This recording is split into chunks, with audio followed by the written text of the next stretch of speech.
Hi there. I want to say thank you to anyone who supported me in Saja's videos.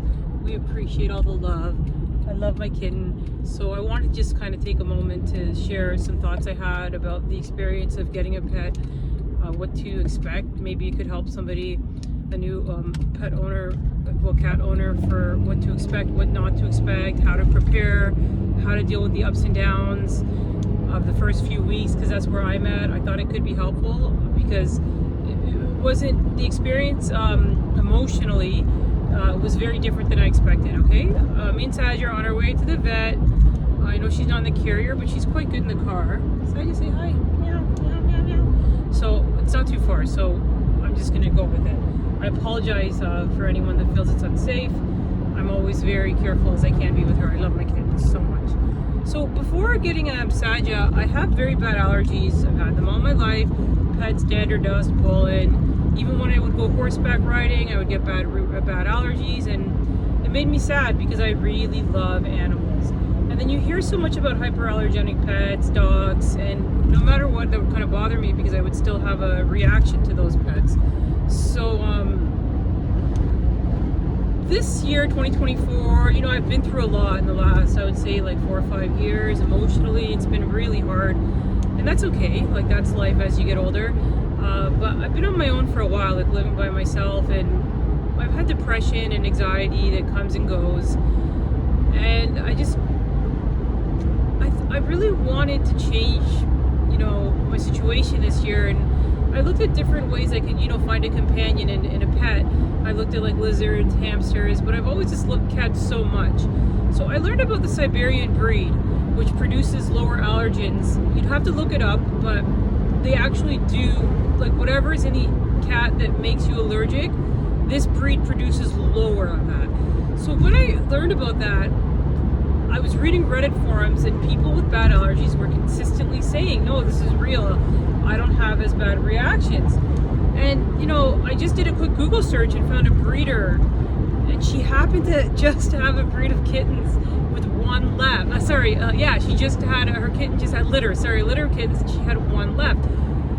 I couldn't believe it. So I'm like, not going to get my expectations up. She's like, come visit, see if you have a reaction. So I did go, and amazingly, I didn't react. So I was sold. I'm like, done, I want this kitten. I had to wait 3 months to get her because she was just born when I met her. And I would visit her every week to 2, and I would really play with her. The breeder was amazing. And again, I didn't have severe reactions like typically when I'm around pets. So that made me happy. Like, this could actually be for real. So I had about 3 months to prepare. I was so excited for her. But in retrospect, I'm so glad that I had that time, because in that time I kept working on my mental health. So this is my first point, is don't expect that a pet's gonna come and fix your emotional kind of obstacles. You have to really do that work. Like, I worked on my anxiety, I learned to meditate, I let go of all substances, and this was all before she came, and I was so impatient for her to come, but week by week I kept working on myself because I didn't want to expect her to be the answer to these things. I did a huge cleanup of my house. I made space for her. I saved a lot of money, and I got really ready for her to come. So by the time she came, I was already in a routine on my own that was going really well. So Saja came, that's my kitten, and this is when my anxiety started to trigger back, because so much came up with her. The first 3 days, she would not go to the bathroom. She barely ate. For my anxiety, I'm Googling, and, you know, it says it's dangerous if the pet doesn't use the bathroom at a certain amount of time. And that's my point, is there's so much anxiety that came with her. The first night, she woke me up at 3 in the morning. She was so adorable. But then I woke up with her the first few nights, and I was lacking sleep. So I was getting irritable, and then but she was so cute.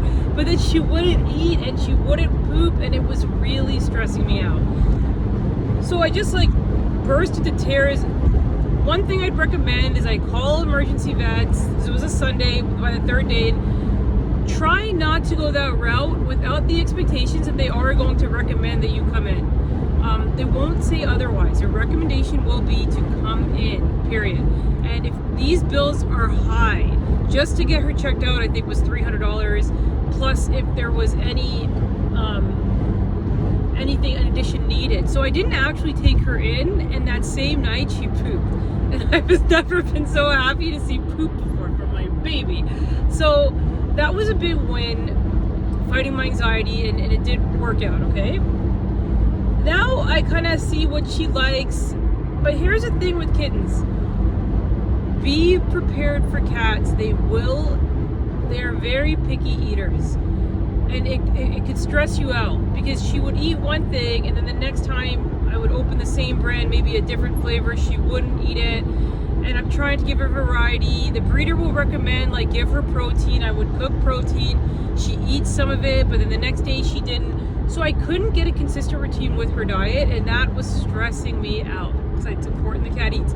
But then she started to regularly, within the first week, she was going to the bathroom. She was eating a little bit of this and that, and she was going to the bathroom every day, and that gave me peace of mind. So I found some routines with food that she liked, but then I started researching about food. And that really, again, it put me through a spiral of stress, because a lot of the pet brands, they're not necessarily healthy, even though the vet's recommending it, because vets are sponsored by certain brands. So be wary to do your own research for healthy food. There's a lot of good videos out there that will teach you how to read the labels for food. Dry food's important, wet food's important for moisture. So I learned to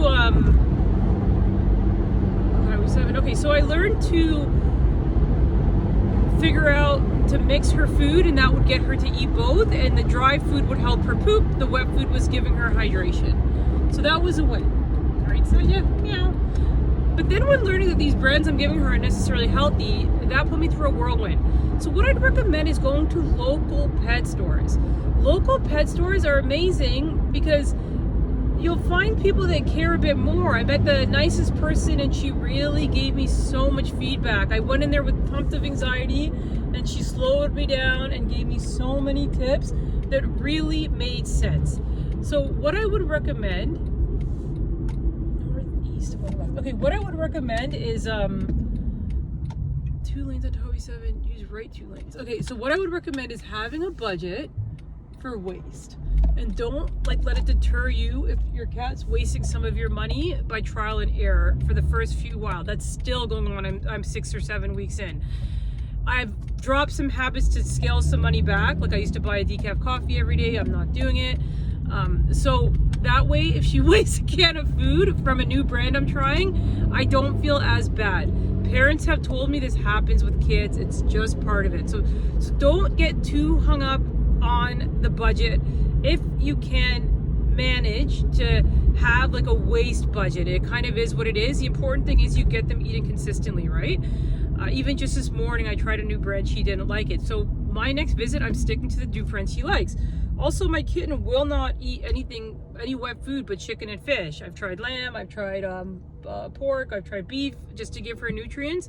She seems to lose interest. The dry food, I've went with N&D. It's a great brand. I've done a lot of research, and they also do wet food as well. Okay? So just be mindful that it's very typical that kittens will smell food, walk away. Sometimes if I leave, she will eat it. So it could even be my own anxiety that's just catering too much to her. But I work from home. I'm generally with her often. But yesterday evening I went out and I came back and she finished all the food I left for her. So if you can manage, you see how long the wet food can stay out for 4 hours. See how long you can, wait it out. Okay, so on top of that, toys are very important. But it's the same process. Like I spent $20 on a toy she had no interest in. I went to the dollar store and picked up toys. She loves them. I would start at the dollar store for accessories. Her litter box is from the dollar store. A lot of her initial toys are from the dollar store, and they're working out fine. It's kind of trial and error. That little laser light, wow, she loves that. And I find that's consistent, that pets love that. be creative with their toys. Play a lot with kittens. I get my exercise with her. I run around. She'll like my random sweater strings. And when she pulled out and like that, and then I tied a little dollar toy to it, and she loves it. I got her a hammock. If you look through my shorts, you'll see I've set up my whole window with a whole scratch post, hammock, just all for her. So that's working out well. Just remember, play with kittens. They have a lot of energy, and be creative with the toys. They love boxes. They just love random stuff, random bags. There's this carpet that I pull her around on, like a little blanket, and she loves it. We call it a whole new world, and we play that Aladdin song, and I pull her around. So try to be creative with the toys, and try to be intentional with the time you spend with the kitten. She didn't solve, they're not going to solve all your problems. They need stimulation too. So just keep that in mind, right? That they're not there for you. It's mutual. It's 50-50. You got to be there for them too. That didn't bother me. I really have a schedule for her. I spend a lot of time. Yeah, that person got pulled over, Sadia. I spend a lot of time with her, and I don't mind that. But I have to take care of myself first. So if she wakes up too early, and I'm still learning to do this, I take her out of the room, I shut my bedroom door, and I finish my sleep. I still do my daily meditations, etc., etc. Now, my kitten, I take her a lot outside. I have 3 things for that, and I recommend all 3. Of course, hopefully your budget can allow it. I got her a walking stroller, I have a harness for her, and I have a backpack. All 3 have been great. I used to, the backpack goes on my back, and we walked a lot the first few weeks, and she's very relaxed in there, and that way she's able to look outside, get fresh air. But eventually she was starting to get heavy. So that's when the stroller came in. It was great. And the harness I keep for when she wants to walk a little bit, but you're not going to be able to, in my experience, to train a cat like a dog in terms of walking them. So I kind of just let her lead. We'll sit in the park. I get fresh air. She gets fresh air, but she's very scared when she's not in the backpack or the stroller. She's scared in the harness. So just remember that taking them outside is healthy. You won't necessarily get this experience, and I'm wowed by people who do. They can walk their cats like they can a dog. I didn't have that experience at all. And it's a work in progress, so we'll see how it goes. She loves the car. With the litter, I went with Pretty Litter, but there's so many brands out there. My cat gets very mad when I clean her litter box, and she can hear it. She comes running because I like to keep my place very clean. So I try to clean it daily, and she doesn't appreciate it, and I don't want to give her excess anxiety. So, and I live in a condo, so it's not like I can go downstairs when she's not looking. So it's just funny. I'm like a ninja. When she's sleeping, I'll run some loud the shower, some loud music, and I'll carefully clean it. It's in a little closet, so I can scoop out her poop every day. But if I don't like her to see, because I can't just cave into my anxiety and then create anxiety for her by over cleaning it. So again, you have to learn to balance your needs, so that you're not creating issues for the kitten.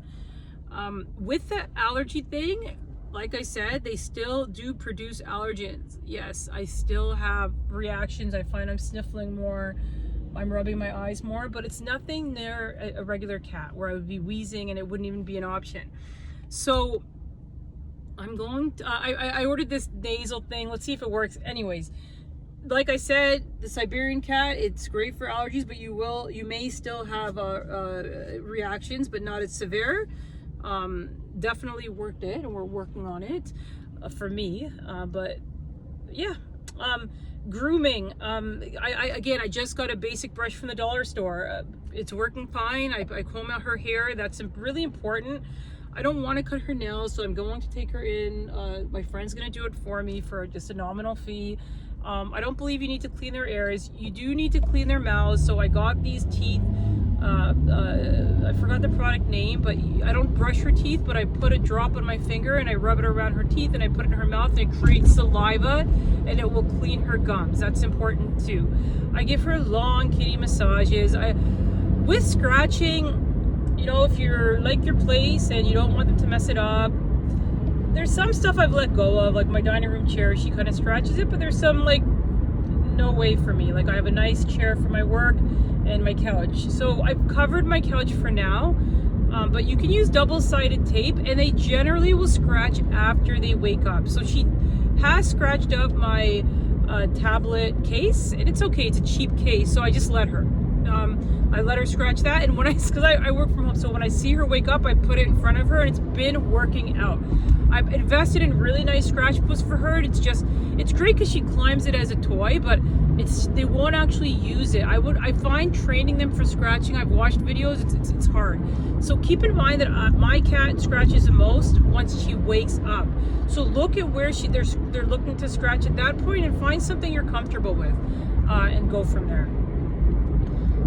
I would think those are all my main tips. As for companionship, it's unreal. I come home and she runs to me if it's a long time. I love when she purrs. I pet her so much. I love to give massages, so I just pet her all the time. She's adorable. She keeps me active. We play outside all the time. I get a fresh air from her. I feel bad she's going for her vaccine. Oh, and they love these churro treats. So hydration's another stressor for cats. Here, Saja. But I did a lot of research, and they can have a little bit of this a day, as long as it's not their whole diet. It helps with hydration. Oh, sorry, babe. I can't do 5 things at once. It's not safe for both of us. Okay, the wet food's good for hydration, and I got goat milk. She loves it. Goat milk's great, but then my kitten didn't like bone broth. So bone broth is also a great thing. So do your own research, and remember, every cat is different. Like, that's a good tip I heard. One thing that works for someone's cat, sorry babe, I moved your position. One thing that works for someone's cat, it may not work for another. You're not gonna get generic research for every cat. They cannot talk. So really pay attention to them and cater to their own individual needs, okay? And be brave. It's going to get smooth. You might have initial anxiety, but don't give up on the cat. They're just the best. You know, be intentional. They're babies. If they need us, and you know, be real about it. Don't be passive about it. Be focused on them, and you'll have the best experience. I love my kitten. I love my Saja. And her name's Saja because she's a Sagittarius. Her birthday's November 24th. All right, and for vets, do research. If you're in the Toronto area, I found a really good price one. You know, and she had a fall, and I had to take her in, and it was very reasonable to get her checked. And she was fine. Again, that was a bit of my own anxiety. But yeah, they're just the best. All right, that's all I got. Thanks again for anyone who's been watching my videos. I love the you know, just the little messages. And if you get a subscriber, me and Saja get excited. But that's all. It's just for fun. I'm not trying to monetize on my baby. All right. Peace out. We're almost at the vet. Okay, Saja, we're almost there. Okay, bye-bye.